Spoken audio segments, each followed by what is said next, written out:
Hi friends, ISROയുടെ പുതിയൊരു notification വന്നിട്ടുണ്ട്. Graduate technician apprentice നിയമനമാണ് ഇപ്പോൾ പ്രഖ്യാപിച്ചിരിക്കുന്നത്. BE അല്ലെങ്കിൽ BTech ഗ്രാജുവേറ്റ്സിനുള്ള ഒഴിവുകളാണുള്ളത്. ഇലക്ട്രോണിക്സ് ആൻഡ് കമ്മ്യൂണിക്കേഷൻ എഞ്ചിനീയറിംഗിൽ 2 ഒഴിവാണുള്ളത്. കമ്പ്യൂട്ടർ സയൻസ് എഞ്ചിനീയറിംഗിൽ 2 ഒഴിവാണുള്ളത്. ഇലക്ട്രോണിക്സ് ആൻഡ് ഇലക്ട്രിക്കൽ എഞ്ചിനീയറിംഗിൽ 3 ഒഴിവാണുള്ളത്. സിവിൽ എഞ്ചിനീയറിംഗിൽ 1 ഒഴിവാണുള്ളത്. മെക്കാനിക്കൽ എഞ്ചിനീയറിംഗിന് 1 ഒഴിവാണുള്ളത്. ലൈബ്രറി സയൻസിന് 2 ഒഴിവാണുള്ളത്. സ്റ്റൈപ്പൻഡ് 9,000 രൂപയാണ് വരുന്നത്. ക്വാളിഫിക്കേഷൻ ബന്ധപ്പെട്ട വിഷയത്തിൽ BE അല്ലെങ്കിൽ BTech ഉണ്ടായിരിക്കണം. ടെക്നീഷ്യൻ അപ്രൻറ്റീസ് ഒഴിവുകൾ. ഏതെങ്കിലും ബ്രാഞ്ചിൽ ഡിപ്ലോമ ഇൻ എഞ്ചിനീയറിംഗ് ആണ് വേണ്ടത്. ഡിപ്ലോമ ഇൻ കൊമേഴ്സ്യൽ പ്രാക്ടീസിൽ 25 ഒഴിവുകളുണ്ട്.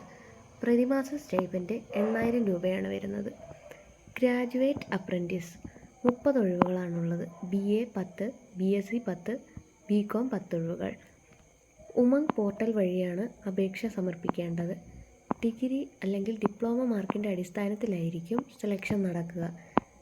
ട്രെയിനിങ് പീരീഡ് 1 വർഷം ആയിരിക്കും.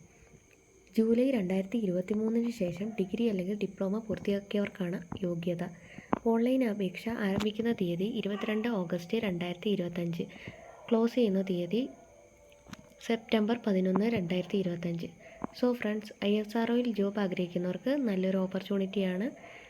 ഡെയിലി ഇതേപോലുള്ള ജോബ് അപ്ഡേറ്റ്സിനായി ഈ ചാനൽ സബ്സ്ക്രൈബ് ചെയ്യുക. പുതിയൊരു വീഡിയോയുമായി കാണുന്നത് വരെ നന്ദി.